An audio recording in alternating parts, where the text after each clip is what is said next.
rattlesnake. Broadcasting live on the UnitedWest.org AM radio network and simulcasting on DirecTV, iHeartRadio, Roku, and the World Wide Web, this is Enemies of the State with Tom Trento.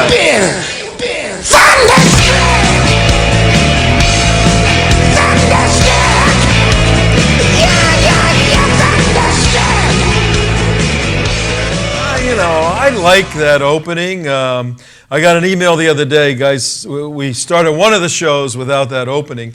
Guy goes, "Oh, thank you. That opening's so annoying. It's so loud and annoying." And I like it. So it stays. I love it. It stays. You understand?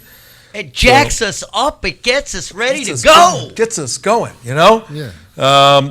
And that female voice just that softens it from the kind of bellicose tones to the more, not romantic, but more sensual in a good sense. Okay? But whatever you do, never give up. Say this again. When we were in Israel, a friend of the show knew where we were going to be. We had communicated, and it was at the Western Wall, and they surprised us, husband and wife, and came and gave us a donation too, a very nice donation. Really? Yep. Well, thank you very much. And this, never, never, never give up. And that's been our motto here. But, I got to say, once in a while, maybe this doesn't make sense, if you know what I mean. Maybe, if you know what I mean, this doesn't make sense. Maybe you should give up. How about it? Take your wife and your lovely little girls. He's and talking just to Obama. Go to Kenya. Hang out in Kenya, wherever you go. Hawaii. Just move into that old Magnum mansion. Yeah, go to Hawaii. Come on, man. We knew it. We knew that you were going to destroy America as we knew it. You told us. You said, I should do a show just talking to him. You should. You said you were going to do that. You laid it out. You were going to bring hope and change. Fundamentally transform America. Fundamentally transform America. You said, I got to shake your hand. You don't have any hands. But if you did, I'd have to shake your hand. You did it, pal, and you got a year and a half left. Congratulations. And, you got elected fairly. He won fairly. The first time he did, not the second. That was not a fair. No, that was voter fraud. Actually, in election number 2. No, it wasn't voter fraud. It was our side did not turn out and did not show up at the polls. Combined with voter fraud. Right. No. Republicans, Christians suck at voting. And we're going to try to change that this next Democrats cycle. and unions are good at bussing out people and having dead people vote. Very, very good. 5 million votes overall, 73,000 here in Florida.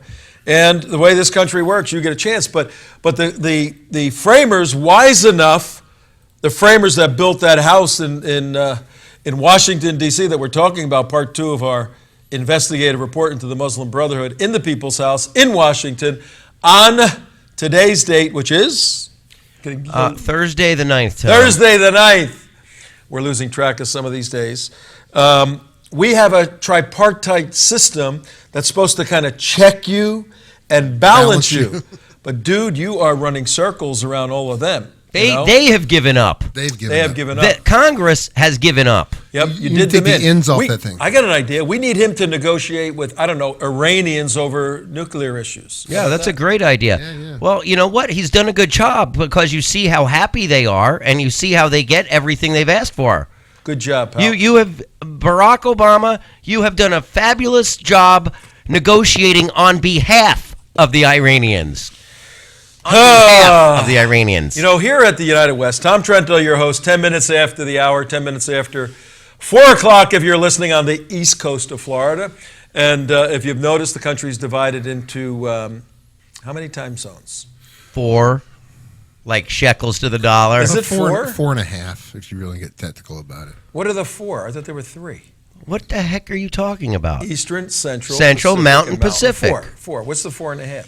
Ask the unicorn. The unicorns have their own time zone. Off the Nova Scotia, it's way off there. It's not like a half hour or something. That's Canada. Crazy. That's crazy time. That's how many time zones in Russia? What's it, like 7? 12. I know. No, we'll save that trivia for later because we got a lot of material to go over today. But in Israel, we had one of those beer games or whatever, but without the beer. We didn't tell Mark this, I don't think. Or maybe, No, I don't know. I don't even know what you're talking about. When we were trying to figure out how many hours two people can be apart on Earth. On Mother Earth. Right. It was literally 24. I wasn't going to say the answer to that, but that's okay. Yes, there are two places on Earth that are literally 24 hours apart. They're 500 miles apart, yet the time difference is 24 hours. Wait a second, Trento. Go figure that out. Not making much sense. Yeah, Because they're about 2 inches away. They're 500 miles apart, yet 24 hours apart because they go east to west. Yeah. All right, in any event, we have east to west clashing at the end of the National Mall. Do you know the National Mall in Washington, D.C., that long, green, beautiful strip that starts on one end with whose monument? Washington? No, even beyond that. A memorial. Let's do a memorial as opposed to a monument. The Lincoln Memorial? Lincoln Memorial's on one end of the National Mall. And if you look all the way down, you look at the Washington Monument and the Smithsonian and all of that. What's on the other end of the National Mall? The Capitol Building. And if you're standing in, let's say, the Washington Monument, looking to the United States Capitol, and you look out the little square windows to your left, what's right down there? Casablanca? Yep, Casablanca. That's where the president lives. Well, right now, not at 1600, but at the end at the People's House at the United States Congress. And if you look at that beautiful building with the rotunda, if you stand in the center of that rotunda, guess what happens? Actually, they have a place where if you stand on one side of the dome and all the tours take you there. Have you seen this, Damon? I don't know if you've seen this. I have. Big dome. And if you go to one side of the dome, they send you to the other side, and you're 100 feet apart, 80 feet apart. And the tour guide will do this. They whisper like that, and you hear it perfectly clear. The acoustics go up the dome and right down, and then they tell a urban legend, I don't know if it's true or not, how Thomas Jefferson knew everything his opponents were going to do because he had them sitting over in that area, and he eavesdropped on everything they were talking about. We'd like to be eavesdropping today on the 9th of April, Thursday, 2015, in Washington, thinking about what the legislators are discussing for Muslim Capital Day, Muslim Brotherhood Advocacy Day on the 13th, Monday the 13th. And we are aware probably of more people, more so than anybody in the United States, because guess what the test state was for Muslim Brotherhood? They call it Capital Day here. They're calling it Muslim Advocacy Day on Capitol Hill. Guess what state was the crash test dummy state for Muslims to work out this nonsense? Would that be our state, the Asylum in the Sun? That's right. Hey, Yes. speaking of Tom, you want to do a quick station ID? Station ID, yes, I do want to do that. We are on 2 stations. Out of Boca Raton, Florida, beautiful place to visit. Don't come here, enough people here right now. And WSBR, sunny Boca Raton, 740. WSBR, 740 on the dial. But we also want you to go at 6 o'clock in the morning, 6 to 9, to WNN. That was our other station. Yes, WNN. which you gave the 1470. number sign for our first day back from Israel. I was 1470. watching the show, and you had the call letters right and the numbers the wrong. numbers wrong. 1470. You would think after. I listened to 1470 lag. on the way in. Steve Kane and Brian Craig, great guys. Best great guys. morning show in town. Yeah, very, very good morning show, 6 to 9. Please listen to them. The Beasley Broadcasting owns both many stations. We're just on a different part of the house. We have our own studio here. We produce a television show, cut the audio, send it there. We're also on HFS AM radio. This is not Blog Talk Radio. This is commercial radio. 1010 in Minus Tampa the Bay. commercials. And keep listening, folks. And we advise everybody, because it's a television show that has a lot of graphics and a lot of other razzmatazz going on, that when you get home after listening for 20 minutes driving, get your little computer, your little iPad, whatever. Go to theunitedwest.org, our webpage. Push the button, and you can watch the There you show. go. It's very cool Or watching it. go to the youtube.com/The United West. youtube.com/The United West. We have literally thousands and thousands of hours of programming. And also And listen to all iHeartRadio. of them. iHeartRadio, if you want to take around your little... That's the best way, really. Actually, That's is. what I do. Well, also, back to the Tampa station, 1010 WHFS. We want to say hello to our terrorist friends up there. Hello, Hassan Shibli, you cultural terrorist. And hello, Ahmed Badir, you civilizational jihadist. Yes. Absolutely. You think we'll run into those guys in Washington? Yes. Yeah, of course we're going to. Asamach aleihim, Ahmed. We're going to run into some of the jihadis. And a jihad, again, we're very precise in how we use language, so don't misconstrue what we're talking about, please. When we talk about jihadis, there's two sides to jihad. In fact, there's many sides. If you study Islam, they said, look, you don't have to be a mujahideen in the Maghreb or in Syria. You don't have to have a weapon to do jihad. You can do jihad with a checkbook. Financial jihad. You can do jihad by serving the families of those who are serving, by sending food, by supporting the Muslims who are supporting them. There's many ways to do jihad, but it's a holy war.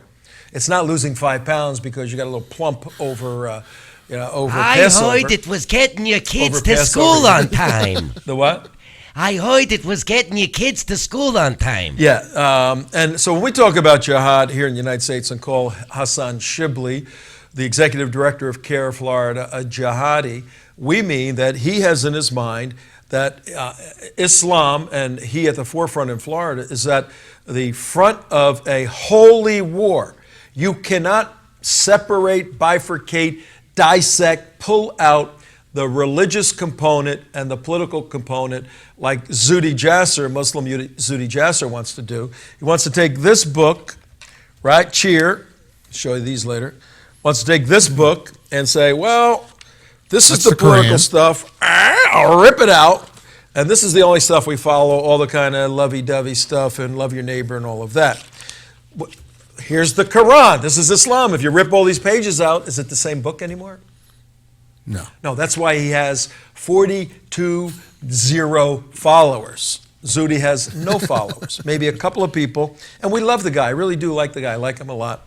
He's a friend. We disagree over on his religion, and we disagree on his challenge and goal in life to be a reformer in Islam. You cannot reform Islam. It cannot happen.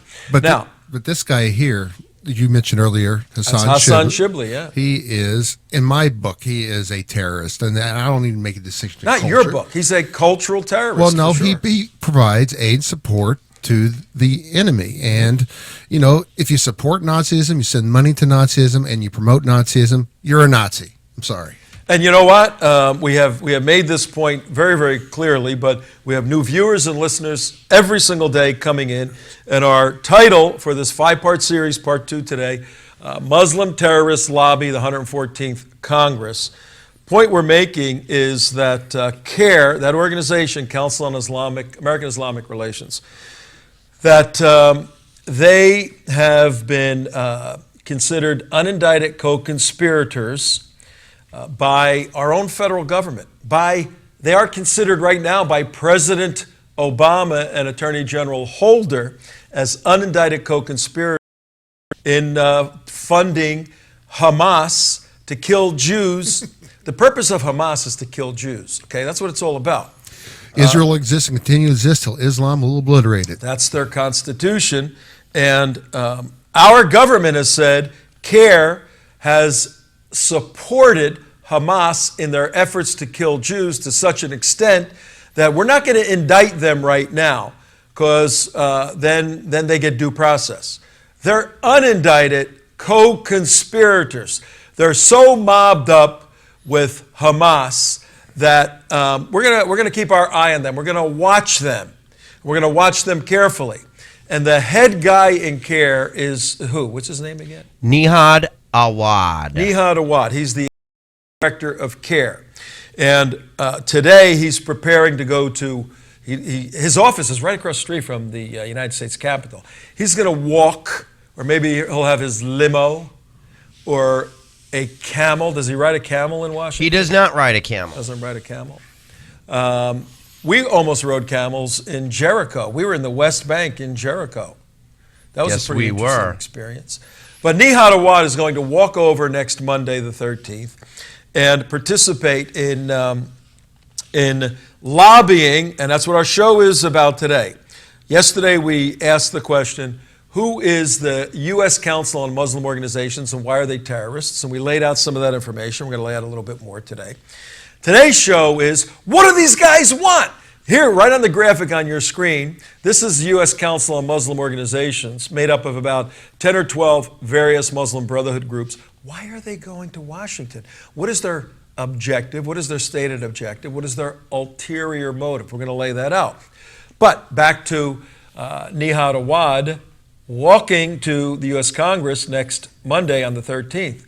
Most likely, when he puts his phone down in his home and walks out of his home, he will have one of the counterterrorism agencies in the United States of America tailing him. He'll be watched by physical cars, most likely. He will have,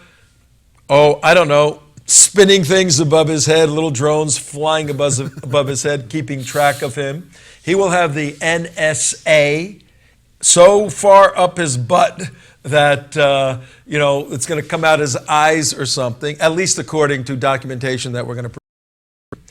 And this guy doesn't go anywhere without somebody listening or knowing what he's doing. One of the reasons that Muslim Brotherhood Advocacy Day is occurring is, why don't one of you guys read on the U.S. Council of Muslim Organizations, very carefully read the first stated objective for why these guys are in Washington on the 13th. Number 1, seeking congressional action calling on the U.S. Department of Justice to amend its racial profiling guidance for federal law enforcement by removing any existing loopholes that continue to permit profiling in the name of national security, domestic surveillance, and policing the border. Many of these programs have disproportionately targeted Latinos, Muslims, and other minorities and raise serious due process concerns. Okay, now we could spend the rest of the show dissecting those two just sentences. Dissecting that, and we're going to. Look, we do edutainment, and we play around a little bit here to kind of make it enjoyable for you to watch very serious information. This is very serious information here, and maybe the extent of our edutainment will be me flipping this, juggling it, or a couple of comments by Abdullah. Or bouncing on Obama's head. Yeah, bouncing on Obama's head. But let's put you just read that the Muslim Brotherhood is coming to Capitol Hill on the 13th to petition and lobby the legislators to change the law to make it more difficult to investigate Muslims who may be terrorists. I'd like to qualify that a little bit. Okay. I think you misstated. Terrorists are coming to Washington, D.C. to lobby Congress. Okay, I stand corrected. All right, thank you. I stand corrected. Let's put up the article at Insight, I think it is, that has Nihad's picture right there front and center. And we'll show you the documentation as to why Muslim Brotherhood is trying to change the law. Now take a look at this.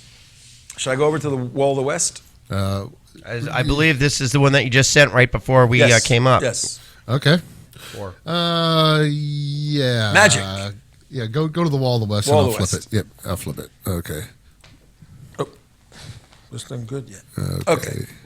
There's Nihad Awad. Yep. A dear friend of ours, Dave Gabatz, wrote that book, Muslim Mafia, and he had his son Chris inside their operation, had some frontline intelligence. All right, now this is an article written by a leftist magazine that's opposed to this sort of surveillance and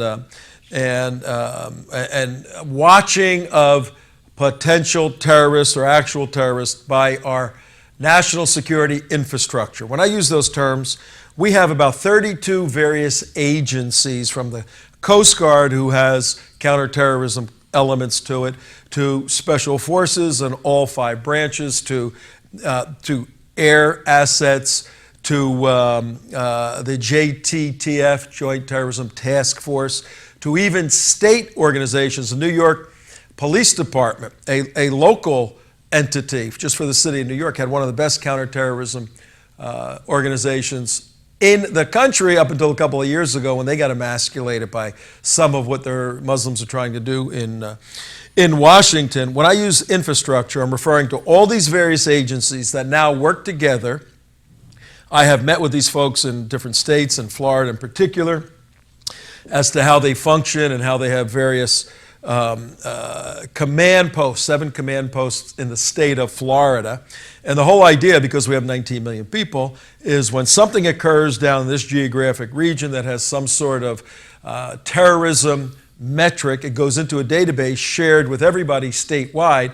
So everybody knows what's going on all over the state. That's pumped up on a federal level, and good information is readily available to the analysts who are now pumping it out, reading it, and they look at this information, and then they develop operational plans to do something with that information. That's how it works. This is what good people, men and women, every day. If you want a job doing this, it's actually a very good job if you want to do this. But that whole infrastructure is watching these guys right here. Look at these guys. Get Nihad, slide Nihad over on the Great Wall of the West here. Or in their case, Great Wall of the East. Nihad Awad is the center guy. He is so pissed that he's being followed, surveilled, and this came out in Snowden. What's his first name? Eric. Eric Snowden? Snowden. The traitor Snowden, who's in Russia right now, or China or someplace, I think he's in Russia, who stole all the information and started leaking it out. It came out that the NSA and other national security elements are watching Nihad Awad and tracking what he does and looking at his bank account and using the national security law to determine whether or not this guy is more deeply involved in terrorism than he appears to be. Edward Snowden. Right. So is he one of the organizers of Muslim Brotherhood Advocacy Day by any chance? Yes, absolutely. Right, let's see if we can complete the circle here. He's upset that he's being watched by the United States government, so he forms a day of lobbying to do what exactly? To get the lawmakers, our United States lawmakers, to amend the laws that make it possible for the people charged with providing our security to make sure they can't do their jobs, to make sure that terrorists get to operate under the radar and get to do their dastardly deeds without law enforcement having the benefits of catching them prior to, blowing up marathons and buildings and hijacking planes. He wants to make it as difficult as possible to prevent that action. Yes. And because he's under surveillance. Now, is he some innocent guy walking around the street? No. What's his status? He's head of a terrorist organization. He's head of the Muslim Mafia, like it's on your screen. He is the civil rights, quote unquote, group, which is actually the Muslim Brotherhood Front group formed by Musa Abu Mazurk back in the 1990s.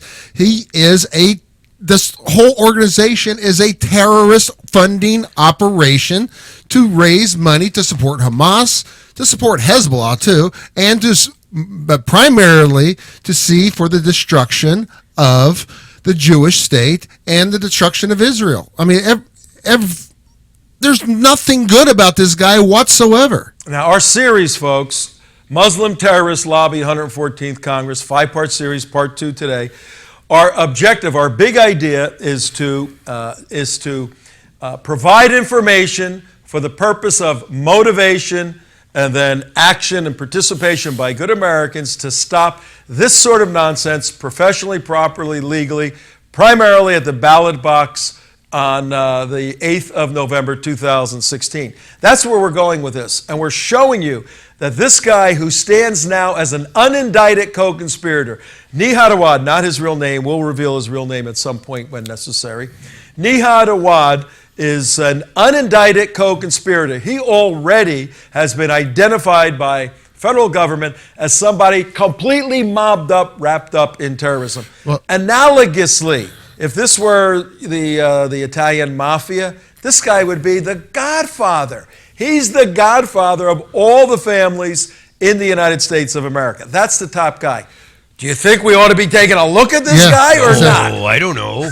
Well, just put this all in perspective. And the reason we're here, because this guy right here, his group, his organization, the fact that the person who we walked into with in 2000, Al-Moody, who was in jail for 23 years for committing terrorism.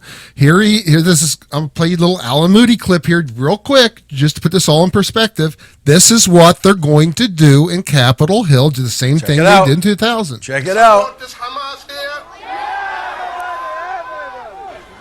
Anybody is a supporter of Hamas here? Anybody is a supporter of Hamas here? Hear that, Bill Clinton. We are all supporters of Hamas. Allahu Akbar. I wish they added that I'm also a supporter of Hezbollah. Anybody supports Hezbollah here? Anybody supports Hezbollah here? Takbir. Thank God for whoever took that video. Emerson. Well, Emerson got it. I don't know if it was his person. I think it may have been his person. They used a tripod. They had decent audio. Right. And that was 14 years ago, right? Yeah, this is back before iPhones. Yeah, 15 years ago. And that is so critically important to national security for all Americans, all Jews, all people in the West, to see that, because it really is, the mask came down and we saw who these people are for real. They support Hamas, which is a Sunni terrorist organization designated by many countries, dedicated to the destruction of Israel and the killing of Jews and the wiping them out of that land, and Hezbollah. We just came back 3 days ago from the border of Hamas and the border of Hezbollah, looking down at Hezbollah and looking over at Hamas. Today, 15 years later, set for the complete destruction and annihilation of the Jews. This was an unveiling of all of that 15 years ago. And on this Monday and Tuesday, 13, 14, these same guys are going to Congress. Now watch what happens. Watch what we show you right now. This is very interesting. And we're going to use Nihad Awad as our definitive example to prove our thesis today that these guys want to change the law because the law is going after them as it should. And Americans should not allow the law ever to be changed to investigate Muslim terrorists like this guy. It should never happen. For a while, he was on a honeymoon with the FBI. What do I mean by that? They loved him. Outreach, talk, dawa. In fact, dawa. Explain dawa. Dawa was actually, if you respell his name, Nihad Dawa, Jihad Dawa. Jihad Dawa. Jihad Dawa. But what is the doctrine of D-A-W-A? Dawa, it's proselytizing. In essence, it's Muslim proselytizing, but it's a little bit more than that because you are forced to do that, and you have to get people to convert, or you must kill them, or that's. Well, his dawa, his influence, and again, there's nothing wrong with influencing. We're trying to influence you right now, okay? Right. We, Tom Trento, your host, Enemies of the State, we got Damon, we have Mark, we and others here, we're trying to influence you. These guys are trying to influence you. That's the process. That's called education. Question is, influence to what end? Influence to what end? Them, destroy Israel, us, save Israel, save America, save the West. This is a clash of civilizations. Very, very simple. These guys had a honeymoon with the FBI because he dresses in Armani suits. He has that kind of mysterious accent. He was born in Palestine, I believe, the Gaza Strip in there. And very nice guy, very gentle. This guy's not, your rip-roaring Al Sharpton lunatic He's kind of guy. not going to be the guy that chops your head off. This is the operator behind. His hands would never get dirty. The Godfather's hands never get dirty. You got other people that do that stuff. You know all about that, P. You know everything about that. He's back there, and so his job was to woo the FBI. His job was to have the FBI look at him, thus all Muslims in America, as people trying to help them find the bad people. And they're not just Muslims. Look at Timothy McVeigh. Poor Timothy McVeigh wasn't even a Christian, but he represents Christian terrorism for 20 centuries, his job was to woo the FBI, and he did it. From 2001, as we saw, and we're going to see in several shows with Grover Norquist, this is Grover's job too, to woo, to get Muslims into the political end. Nihad, worked with the FBI, and before too long, CAIR is advising the FBI as to how to approach and deal with Muslims from a counterterrorism perspective. And for years, and we're going, are you kidding me? You talk about the fox guarding the hen house. We're saying, how could CAIR, a terrorist organization, this is before the Holy Land Foundation, these are the years 2001 to 2007, how could the FBI work with these people? Our good friend John Guandolo, former FBI agent who wrote the counterterrorism manual for the FBI, left the FBI for many reasons, this being one of them. These guys got mobbed up with the wrong people here. Right. Well, in 2006-07, I believe it was, maybe a little later, a crack started developing, and right after Holy Land, the FBI said, whoa, these guys are bad, and the FBI backed off. Now, what happened to the lovey-dovey relationship between the FBI and CAIR once the FBI backed off and said, we're going to take a step back? Watch what we show you right now. Check this out. What's that right there? They got crossed off their outreach list. The FBI crossed them out, cuts their ties. Okay, so I think it actually happened in 2006 and then really was underscored in 2007-08 with Holy Land. The FBI said, CAIR, we really can't deal with you anymore. And formally, coming out of the Department of Justice, it was that the only way we deal with CAIR anymore is through an investigative approach where we're investigating them. We're not bringing them in and having them assist us in investigations, which they used to do. So what does CAIR do? Check this out. Don't talk to the FBI. Come on, ladies and gentlemen. That tells the whole story of this nonsense on Monday the 13th. That's their advertising, by the way. That's CAIR's document. Right. Explain that to me, somebody. Well, what it is, it's for a radio listening audience. You're in a whole row of houses down the street, and there's a guy who looks like an FBI agent. He looks like Spy versus Spy FBI agent looking down this row of houses, and in big, bold letters on the bottom, it says, don't talk to the FBI. Now, this is beautiful, because keep that graphic up for a minute for our viewing audience. This is beautiful. Oh, I'm sorry. No, yeah, that one. This is very, very, very important. And look, our job, we're activists trying to help educate Americans to develop a war footing against the Muslim Brotherhood in the United States of America and use whatever assets you have, whether you can write checks to help, whether you can join a march, whether you can protest with your voice, whether you can sit down with an elected official, whether you can talk to your nitwit leftist cousin, however you can do it. All Americans must be engaged in this battle for the essence of the heart and soul of America. Critically important. This graphic illustrates it dramatically. Here's these slime bags doing a scam operation on the FBI. Oh, we love you, you're wonderful. Then the FBI legitimately and for material cause backs off a little bit and says, you guys aren't the lovely, wonderful Muslims you said you were. We just found out you're wrapped up in terrorists. Hey, congratulations, guys. It only took you a couple decades. We got to step back. Yeah. Immediately, CAIR starts putting out this material. F them. Right. F the FBI is what CAIR starts saying. No, check this out now. What? The wall, the big wall, the next one. The big one? Okay. No. You're talking about the wall of resistance. The one we just had up. Yeah, the one you had up.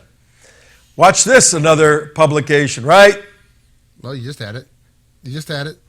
There you go.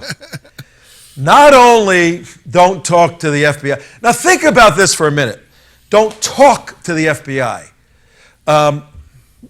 Somebody had to write those words. Had to be approved because the public posted it. They actually stated on the bottom of the flyer there, Tom. What you does want me it to mean? read off what is accompanying the cartoon character there? Yeah, but just that tagline down the bottom, don't talk to the FBI. That isn't That isn't just warning. Hey, be careful when you talk. This is a declarative command. Do not talk. And you know how the commands work in Islam. I mean, when a leader of Islam tells you to do something, you better do it. And they're telling you, don't talk to the FBI. That's how much vitriol and hatred. Now, build a wall of resistance. Now, that's the headline for this graphic. What does that mean? It just do whatever you can do. Do not talk to the FBI. Build a complete just barrier between you and the FBI. You do not associate with them. You do not talk to them. You do not outreach to them. You do not have them as your friends. You don't take phone calls. Whenever they come by, they are verboten. It is a declaration that they are clearly part of Dar al-Harb, the House of War. Right. They are not part of the House of Islam. They are part of the House of War. All right, here's what we got, ladies and gentlemen. On Monday, the 13th of April, 2015, we have the organizer of this campaign to eradicate any communication with the FBI, lobbying your elected official. We have to make this connection. These are not senators and congressional people. These are representatives of us. So very directly, Nihad Awad and CAIR is saying to you, the American, we don't like your rules that have an FBI who can investigate us. We're going to change your rules, and we're going to do it. We can't go to all the people because that's not how your system works. We're going to go to your elected representatives. We're going to persuade them through lies to change the laws so that the country is more Sharia compliant, more in line with the way Mohammed would construct a country, as opposed to how George Washington would construct a country. That's what's happening Monday and Tuesday. And here's some of the pamphlets they put out here too. And read all those. Yeah, we'll go back to.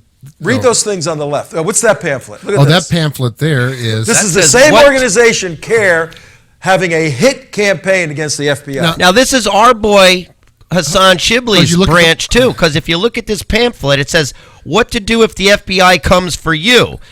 And there's the graphic of someone with the finger over their mouth like shush, but it's put out by CAIR Florida. So that is our terrorist friend in Tampa, 1010 WHFS. Everyone in that market should call your local CAIR office and call that guy a terrorist.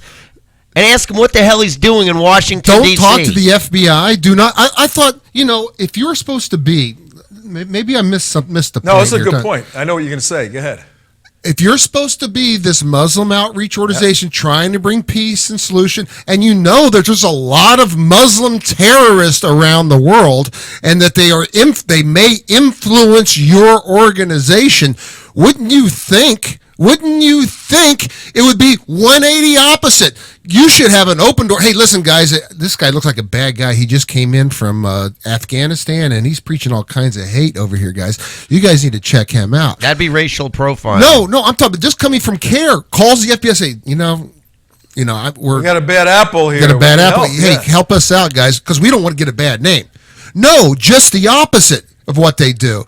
If nothing right there, it should tell you what type of organization that CAIR is, and especially CAIR Florida, the #1 chapter of the year in the CAIR National. Hassan Shibley. Very important point. We're making an unbroken connection, an unbroken chain, completely connected between the hatred that CAIR has for the FBI today's the 9th of April, Thursday, 2015. 5 days from now, 4 days from now, on the 13th, the organizers of this campaign are lobbying your elected officials to change the laws so the FBI can't do what it's doing now, investigating Muslim terrorists. And again, back to the statement of to close any remaining loopholes. That is because they had such success in 2009 of purging the counterterrorism manuals of any reference to Islam and jihad, that they're down to just getting rid of loopholes because they've already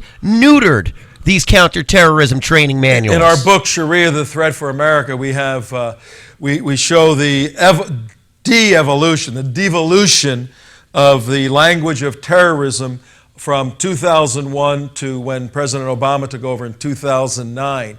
That words like jihad, Muslim Brotherhood, what were some of the other ones? Terrorism, Islamic terrorism. Anything with Islam or Muslim, were extricated, taken out of the lexicon, the legitimate book that law enforcement can use to write up their reports. They couldn't say jihad anymore. They couldn't say Muslim. What do you mean they couldn't say? The Department of Justice, through the influence of CAIR and other more organizations, said you really can't use Muslim jihadis because jihad is Islamic. It's a peaceful way in which we talk to God. So you're really... And Islam is the religion of peace. So how can you equate terrorism with a peaceful religion? There it is right there. There's the list showing how the language has changed. Words like violent extremism. If you guys can read that. Jihad. Yeah. Look. Violent extremism, FBI counter lexicon, 29. That went up because that's a new word they used instead of all the other jihad, words. Zero. Muslim, but look, Islam, like jihad was 126 times in the 9/11 Commission report. Right. And 0 times now once President Obama came in and changed the FBI's lexicon. Look at that. Yep. And you keep going down the list. You go down to the one from the Sharia was used 2 times, 0. Al-Qaeda was used 39 times in the 9/11 report, 0 times in FBI counterterrorism. Islam, the word Islam. How would you describe Islamic terrorism? Islam, 322 times in the 9/11 report. 9/11 report. 0 in the FBI counterterrorism lexicon, and the National Intelligence Strategy Document Handbook, 0. Well, if that tells you nothing else, if you want to affect legislation in this country, call these guys. Because no one has done a better job changing laws for their benefit than this group of Muslim Brotherhood operators in the United States. There it is. The proof is in the pudding. What about jihad? What's the number? 126 times used in the 9/11 report, which is, hey, Islamic jihad. Jihad, you'll blow up stuff, right? People are doing violent jihad. Well, no, can't say that anymore because it's 0 now in the FBI counterterrorism lexicon and also national security document. We're in day 2 of our 5-part series, Muslim Terrorists Lobby the 114th Congress. Yesterday, we introduced the U.S. Council on Muslim Organizations, and we said, who are these people? Why are they terrorists? We laid all of that out.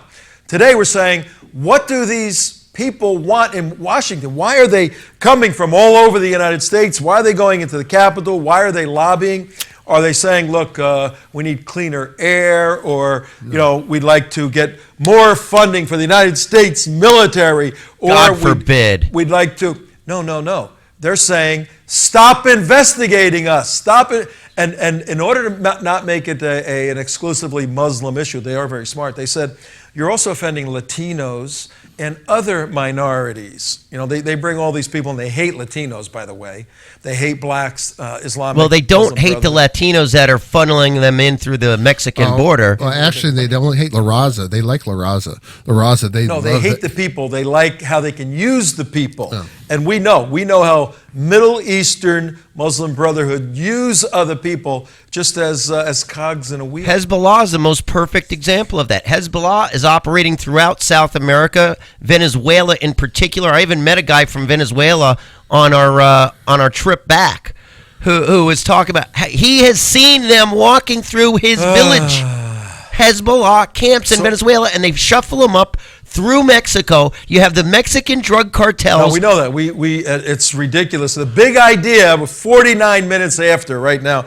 Time is flying on these shows. Longer shows. People, send us money so we could go to 2 hours a day because you love this. 2 hours. Tom needs 2 hours. But what we want you to do really is to contact us, because we understand how this works. When we lay out this evidence like this, when we connect the dots and you go, these are terrorists trying to change my laws that protect me so that, let me ask you this, if they prevail, if Nihad Awad and the other members of the U.S. Council of Muslim Organizations, if ICNA and MAS and all these groups that we've been talking about, if they prevail, if they go in there and they convince all the legislators to defang and to weaken the capabilities that the law enforcement infrastructure has in the United States of America, do you think you're going to be safer, more safe, or less safe with all these laws reversed and removed? Well, and this goes all the way back also too, Tom, to the secret evidence back during 2000, which Abdul Rahman Alamoudi, funding through Grover Norquist, the Islamic Institute, the same guy who said, Support this Hamas here. that guy right there who support the Hamas, this guy right here, this is what they were trying to do, was get rid of the secret evidence to deport guys like him. Yeah, the way the secret evidence doctrine worked in 2000, and George Bush was so influenced by the Muslim Brotherhood that he bought into their mindset. It was very simple. If you're an illegal immigrant in America and you're being investigated for terrorism, you get deported. Well, some people said, hey, wait, they're here. Even though they're not citizens, they have rights. And it is true that you don't have to be a citizen to have some rights. You don't have full constitutional rights in America, but you have some rights. So that little bit of right was extrapolated to say, you can't just deport somebody who's here illegally because you think he's involved with terrorism. Now, it boggles my mind why we can't do that. Right. But the government came back and said, look, we have evidence on the guy that he's a terrorist. We're deporting him. He's a terrorist. Well, what do you have? Well, we can't tell you. Because it comes from Mossad or it comes from someone, they don't want to give up their context. The French, the MI5, MI6 in England gave us this information on this British guy who's here illegally. He's a Pakistani. And if we tell you the evidence, we're going to out undercover Muslim agents working for British MI6. We can't tell you that. Oh, well, you're violating. And the left saw that they could exploit that because we all like civil rights. And that was the big battle over secret evidence. And the Muslim Brotherhood got George Bush to agree, okay, right here. And I will never here's how he deport did anybody with only secret evidence. There's how he did it. They did it through the Islamic Institute. They go all the way back where our friend Grover Norquist held the hands of Muslim Brotherhood operatives right to the doorstep of Mr. George Bush and went there. Khalid Safari, a terrorist who founded with that guy who you just saw on the screen, Abdul Rahman Alamoudi, is a co-founder of this organization that walks people right to George Bush's office, along with the help of Karl Rove and others, to get them access to remove the secret evidence statutes. Well, one thing... And that was 15 years ago. Now, let's bring it to yesterday when the verdict came in. The Sarnav verdict, yes. On the Tsar, okay? The Russians tried to tell us about these brothers. Right. And our Department of Justice, FBI, CIA, whoever got their hands on that, chose to do nothing. Now, granted, they were citizens, so it wouldn't be for non-citizens, but it goes back to the neutering of our counterterrorism manuals and how they are trained and what they are allowed to do. They did not look into these guys because it would be racially profiling. The fact that they were members of the Islamic Center of Boston, where Abdul Rahman Alamoudi was a co-founder of the mosque, it's an absolute joke. It's working. Their lobbying efforts for the last decades has been working like a charm, and it's cost American lives. This right here, CAIR. Look at this. Yeah, look at the graphic we have up right now. What is that, Mark? It's from the CAIR office, from CAIR, Florida. CAIR, Florida. It says civil rights group sues the FBI for $30 million for the killing of Tsarnaev. Todashev, which is the friend of the Tsarnaevs, who in all likelihood, with him and the other two, with the Tsarnaev brothers, murdered 3 Jews the year before the Boston bombing.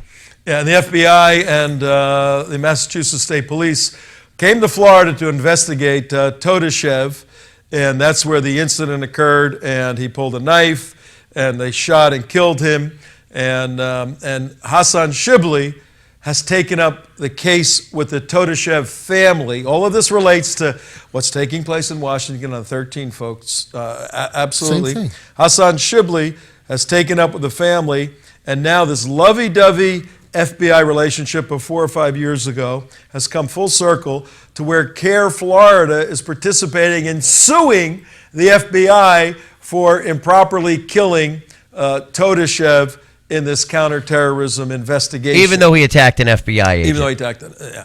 So look, Hassan Shibli is, I think, a frustrated actor. He wants the limelight. He loves the limelight. He loves wearing his dress and walking around, and he likes being a star. And I think he's making a move on Nihad. Again, if this were the context of La Cosa Nostra, Nihad, watch out for Hassan. He already took over. He already trumped the guy in South Florida. Yeah, that remains nameless on our show. No, we could. His name was what? Nizar Hamzy. Yeah. Nizar Hamzy was the up-and-coming guy in South Florida. Hassan comes in and goes, trumped him. Territory, dude. Step away. Pushed Nizar Hamzy. Pushed him down to some, He's an operations director or something now. Yeah.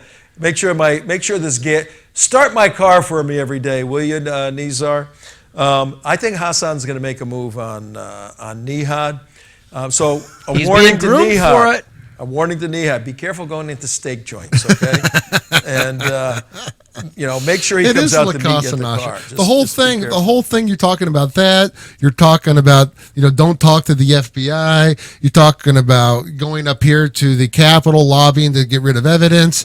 You talk about this is nuts. This whole thing is nuts. This whole thing is nuts. It really is. It's the Muslim mafia, La Cosa Nostra.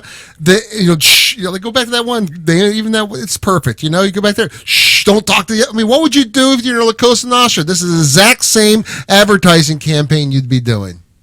Why do you think we drink heavily and smoke cigars? Yeah. Now, why do you think we don't drink heavily? I like this one too, Tom. This stuff can drive you crazy. If the FBI contacts you, contact us first. And that other one, building the wall of resistance. We're looking at posters on the TV, so all of you driving in your car 57 minutes after the hour.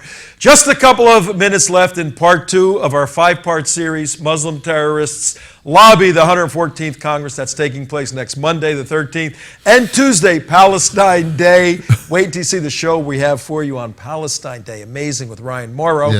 Yeah. Why do you think that the other one, where there was a wall of resistance, they have all these rules now?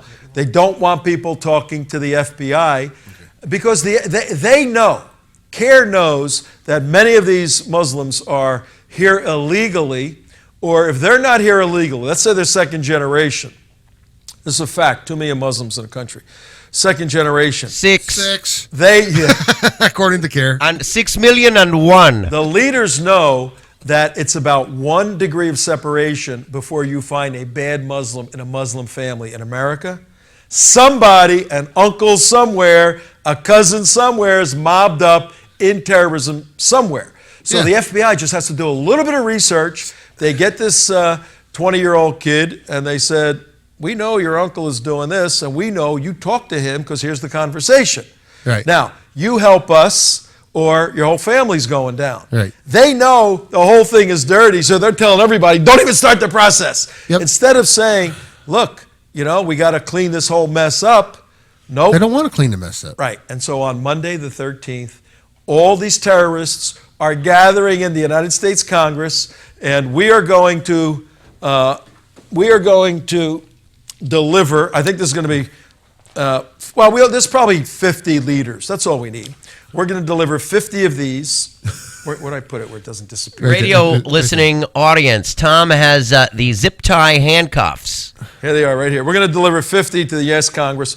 A gift from us to get Nihad Awad like this and a bunch of his friends and do the perp walk right at the federal detention center, and let's have a fair trial, and see what happens with these guys. Exactly. What's the definition of a fair trial But anymore? if that doesn't happen, and it's not going to happen, then we need all Americans throughout the United States to rise up, develop a war footing, develop a hatred for people trying to destroy the country, not a hatred for the people, for the effort to do it, and then constructively direct your activism to have an impact on November 8th, 2016. Contact us.